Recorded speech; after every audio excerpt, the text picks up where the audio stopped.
Fue cabeza de una estirpe que fundó en Venezuela, a donde llegó en 1909. Aquí se casó con una honorable dama caraqueña y aquí murió. Aún no había cumplido 21 años cuando, huérfano de padre, salió de su lugar nativo, que entonces se llamaba Monte Líbano, huyendo de la tradicional persecución y acoso político-religioso del Imperio Otomano. Ante la imposibilidad de luchar contra el cruel conquistador, el joven Jacobo opta por el destierro. Llegó a París con deseos de graduarse de abogado en Bruselas, pero sin proponérselo, saltó del Asia Menor a una nación norteña en América del Sur, Venezuela. Mi abuelo llega en el año 1909, perseguido por los otomanos, por el Imperio Otomano, del cual era parte el Líbano, en ese momento se llamaba Monte Líbano.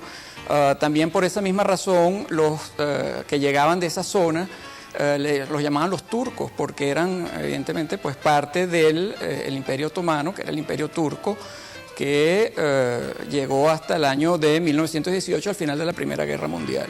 Decidió quedarse aquí porque halló un verdadero amor al cual se dio por entero, sin reservas ni claudicaciones mentales ni físicas, durante casi 55 años.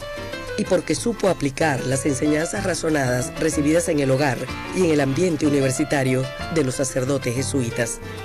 Fue un hombre normal y común, con sus virtudes y sus fallas, pero no se dejó vencer por las muchas tentaciones y siguió por la senda trazada por sus antepasados, sus profesores y sus guías espirituales. En la familia, muchos piensan que de no haber conocido a su esposa, habría muy bien podido ser religioso. Él siguió siempre los consejos de uno de esos sacerdotes, profesores en el colegio de los jesuitas en el Líbano, que le recomendaba que hiciera buenas amistades, que cuidara muy bien con quien se reunía, que fuera siempre muy devoto de la Virgen y que se ocupara de los pobres. Y él siempre siguió esos consejos. Era muy justo y a veces la justicia tenía que ser muy dura. Pero era así, incluso con nosotros mismos, con los nietos o con los hijos. Era todo amor, pero cuando él veía una situación injusta, inmediatamente la hacía cesar, al precio que fuera. Muy devoto de San Vicente de Paúl, una gran personalidad, y sobre todo Federico Sanam, un ciudadano francés, también de una recia condición cristiana.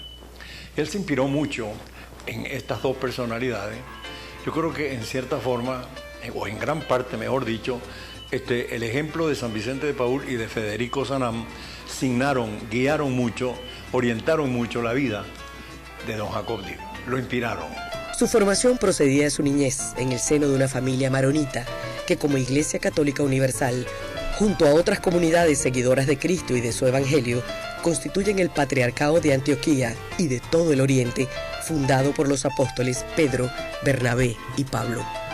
La familia Dibb Aje, fuertemente enraizada en esta tradición, cuenta entre sus miembros antecesores de las nuevas generaciones con notables jerarcas religiosos.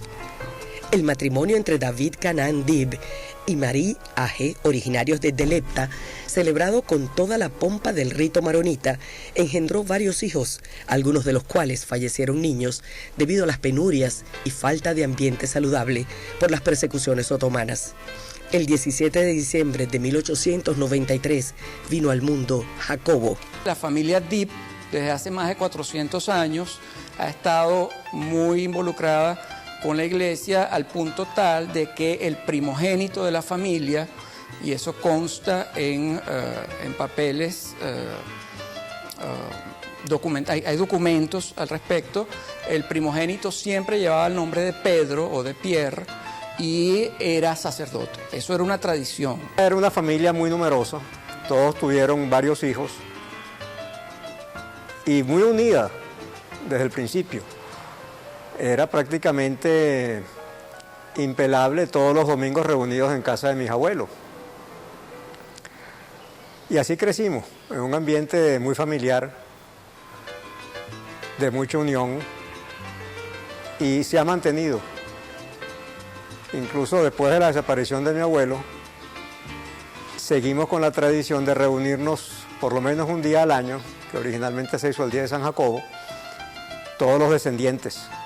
El niño Jacobo hizo sus estudios de primaria con los hermanos maristas de Delepta y la secundaria en la universidad regida por la Compañía de Jesús en Beirut, y se titula en árabe, llegando a dominar tanto el popular como el literario en filosofía, letras, latín y griego. Cuando llega a París, aprende el idioma y con la ayuda de su hermano mayor, quien realizaba estudios eclesiásticos en esa ciudad para ordenarse sacerdote, consigue que su hermano Jacobo ingrese en la Universidad de Lovaina, en Bélgica, para estudiar Derecho. Pero antes de irse a la universidad, viaja a Venezuela de vacaciones, donde residía su hermana, ya casada. Le proponen quedarse y lo consigue después de vencer la fuerte resistencia de su madre y su hermano mayor. Sabía árabe y francés, pero ni una palabra de español. Y aquí se quedó. Mi abuelo salió del Líbano muy joven porque en ese momento había una fuerte persecución contra los católicos maronitas. Y Francia colaboró ayudando a cantidades de jóvenes a salvarlos, había muerto muchos mártires, sacándolos del país. Entonces mi abuelo fue uno de tantos que salieron. En principio él le iba a estudiar Derecho en la Universidad de Lovaina, en Bélgica, porque su hermano mayor, Pierre, que nosotros lo llamamos tío Pedro, que era sacerdote, le había conseguido ya el cupo y tenía la inscripción. Pero decidió venir a Venezuela primero a pasar unas vacaciones porque tenía un pariente aquí y se vino a Venezuela y aquí se quedó. Llegó y solamente hablaba árabe y francés. Venezuela tuvo la suerte de que por allá, en 1912, don Jacob Dib decidiera venir a Venezuela. Comenzaba la corriente inmigratoria, ya comenzaba. Y entonces ahí comenzaron a llegar algunas de las grandes personalidades que después se destacaron mucho en la empresa privada, en el comercio, algunos oriundos de Alemania, de otros países de Europa, de España y también del Líbano, ¿verdad? Del cercano oriente. También vinieron personas que se radicaron en Venezuela con el tiempo, crearon familia y han dejado una huella realmente importante en todos estos años, pues, en este último siglo. La llegada al país de este joven inmigrante ocurre en los años finales de una etapa de la vida de Venezuela marcada por las guerras civiles, la pobreza, el aislamiento y las enfermedades. Jacobo Dib estuvo entre aquellos pioneros que creyeron en Venezuela y confiaron en su porvenir cuando otras tierras les ofrecían más fáciles y seguros caminos para el ascenso. Y se decidió por lo más difícil, la conquista de Caracas. Su formación cultural, su visión del mundo europeo y su ancestral capacidad para el manejo de la economía lo llevaron a elegir la capital como el sitio para edificar su casa y fundar su hogar.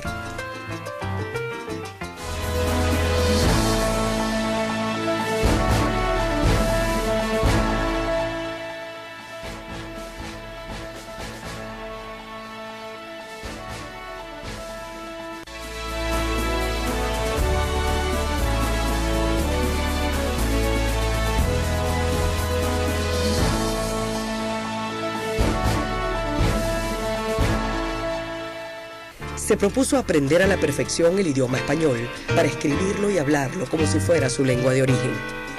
Igualmente, puso gran empeño en conocer nuestra historia y profundizar en la psicología del pueblo, dispuesto como estaba a adquirir la nacionalidad venezolana como paso definitivo para dar comienzo a la etapa decisiva de su vida.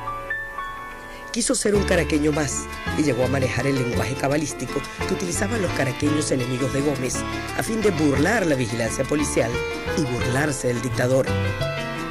Después de todo, él apreciaría profundamente la libertad, pues muy cerca había estado de un pelotón de fusilamiento otomano a causa de su activa resistencia con escritos políticos y caricaturas en contra de la opresión que sufrían los libaneses, en particular los cristianos maronitas.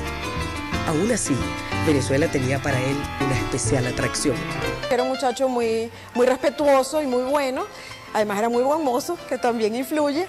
Y bueno, finalmente se casó con mi abuela, se quedó aquí y amó muchísimo a Venezuela. Él se sembró se sembró en este país es una prueba de que sí se puede ser un buen emigrante, se puede amar con locura la tierra de donde uno salió y se puede al mismo tiempo amar y dar la vida por la tierra a donde uno llegó. Él decidió arraigarse en Venezuela y punto.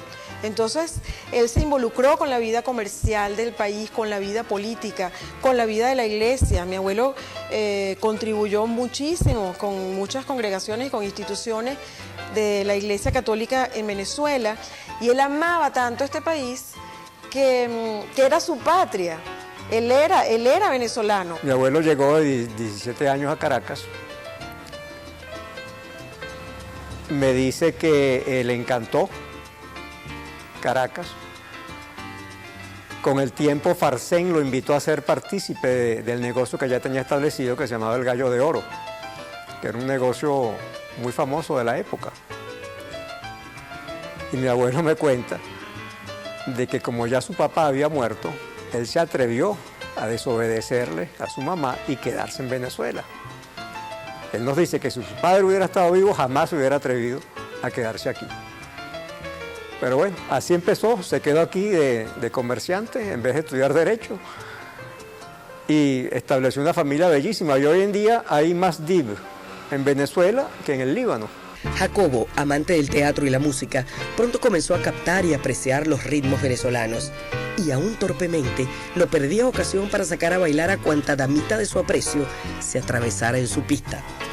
Mantenía buenas relaciones de amistad con Andrés Mata, quien lo invitó a formar asociación en la empresa del diario El Universal, tanto por sus habilidades periodísticas como por su disponibilidad de medios para ingresar como socio.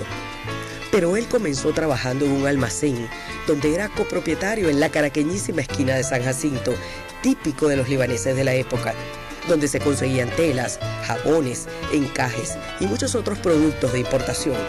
La razón por la que se quedó en Venezuela y no regresó, no se fue a Bélgica, fue que sus vacaciones se le alargaron porque empezó a trabajar en un negocio que se llamaba el Gallo de Oro, y estando ahí atendiendo a los clientes apareció una muchacha muy bonita y mi abuelo dice que él se quedó como si le hubieran dado un martillazo por la cabeza y preguntó: ¿quién es esa muchacha? Y le dijeron: esa es María Luisa Espejo. Entonces dijo: yo me caso con ella. Así son los libaneses, determinados, y lo que decidió en ese momento a sus compañeros les pareció una exageración, pero él dijo: yo me caso con ella. ¿Y cómo logró entrar en esa familia? Un muchacho extranjero, un muchacho que no conocía a nadie aquí, porque había seguido los consejos de rodearse de buenos amigos, uno de los cuales fue Gustavo Aguerrevere, mi abuelo materno. Él empezó trabajando en este negocio que era muy conocido en esa época. Todavía hay muchos viejitos por ahí que le suena el Gallo de Oro. Yo aclaro que yo no conocí el Gallo de Oro. Él empezó trabajando ahí como dependiente, como vendedor, y al poco tiempo decidió independizarse y creó su propio negocio que se llamaba Almacenes San Luis, escrito en francés.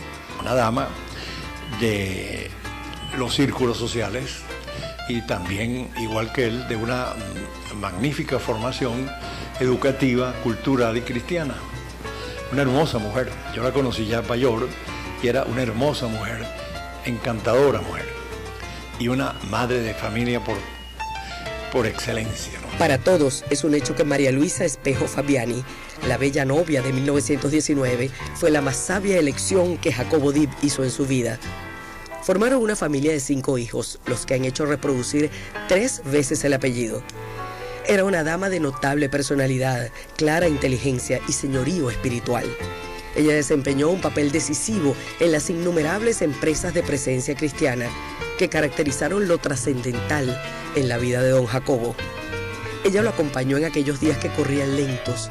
La amenaza de la cárcel obliga al silencio y la gente se refugia en el seno de la familia, así como las amistades se fortalecen y perduran. De esos años inician amistades que solo disolvería la muerte. Jacobo llevó a su esposa a conocer el Líbano, luego de nacida su primera hija. Fue un matrimonio que duraron 54 años de casados, casi cumplieron sus 55 años por unos meses, no fue, y de una unión feliz.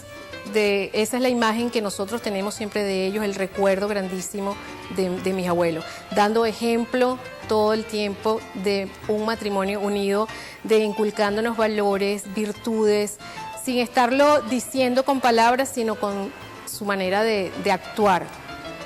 Su ejemplo, que fue lo mejor que nos pudieron haber dejado. En aquellos tiempos se acostumbraba, pues con todo el protocolo que era de estilo, que los novios pues solicitaran formalmente en compromiso la mano de la hija, ¿no? Él lo relata en su historia, la biografía, está bien relatado ese aspecto, cuando el padre de María Luisa se quedó sorprendido cuando le pidió la mano y se quedó viendo y le dijo: yo sé quién es usted, yo sé que usted es un hombre de bien, yo sé que usted es un hombre decente, honesto, trabajador, pero yo quisiera pedirle que tomaran un poco más de tiempo para que lo decidieran. Pero evidentemente ya estaban decididos.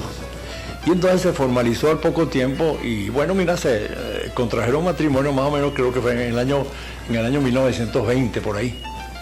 Bueno, y bueno, fundaron un hogar realmente hermoso.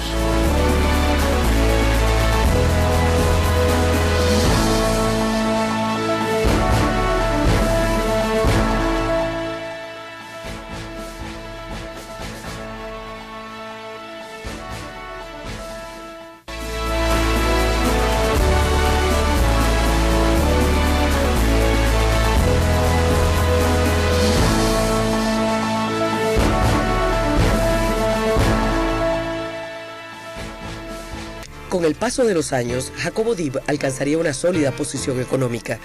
Sus actividades comerciales eran muy variadas y tenían el crédito logrado por el fiel cumplimiento de todos sus compromisos.